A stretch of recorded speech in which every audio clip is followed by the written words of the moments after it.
Now, after a favorable ruling at the World Trade Organization, the United States is now set to impose tariffs on goods worth $7.5 billion coming in from the European Union. The litigation between the EU and US dates back 15 years to when the US government accused the European bloc of disbursing cheap loans to Airbus. Airbus is one of the world's leading aircraft manufacturer and has long been a flagship company of the EU.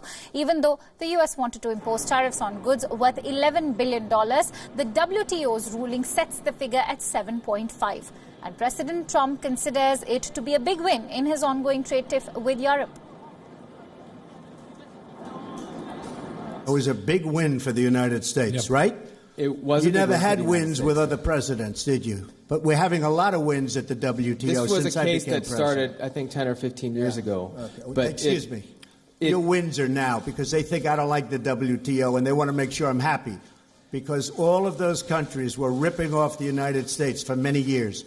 They know that I'm wise to it. We've had a lot of wins. This was a $7 billion win. Not bad. A similar hearing is scheduled for next year at the WTO, where the United States will put on the stand for alleged illegal state subsidies to Boeing. Meanwhile, the European Commission is mulling a $20 billion worth tariff as retaliation. But trade is so much more than simply numbers. Trade is about people's livelihoods and jobs. Trade wars are easy to start, but escalate quickly and usually end badly. Whoever is starting a trade war will end badly in his own camp. Europe will always defend free and fair trade based on a level playing field and reciprocity. We will not be naive, but we are ready, willing and determined to business. And if someone is imposing tariffs on our aviation sector, we'll do exactly the same. Exactly the same.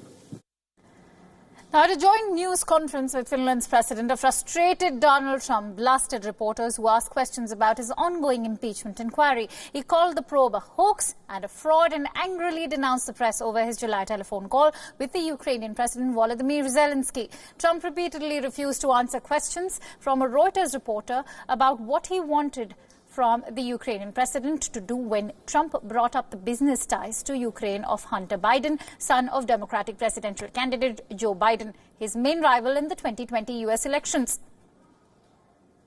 Did you hear me? Yes, Ask him a question. I will. But I've given you a long answer. Ask this gentleman a question. Don't be rude. No, sir, I don't want to be rude. I just wanted you to have a chance to answer the question that I asked you. I've answered everything. It's a whole hoax. And you know who's playing into the hoax? People like you and the fake news media that we have in this country. And I say in many cases, the corrupt media, because you're corrupt. Much of the media in this country is not just fake, it's corrupt. And you have some very fine people, too. Great journalists, great reporters. But to a large extent, it's corrupt and it's fake. Ask the president of Finland a question, please. Besides lashing out at Nancy Pelosi, Trump also doubled down on House Intelligence Committee Chairman Adam Schiff. The Republican president has kept up his attacks on Democrat lawmakers, berating them repeatedly over the impeachment inquiry.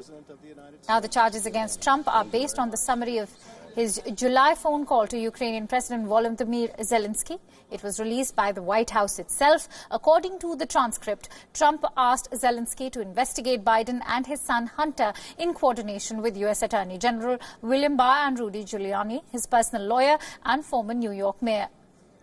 Democrats have accused Trump of pressurizing a vulnerable U.S. ally to meddle in the 2020 election for his own political benefit. The impeachment probe could lead to formal charges against Trump in the Democrat-majority House of Representatives.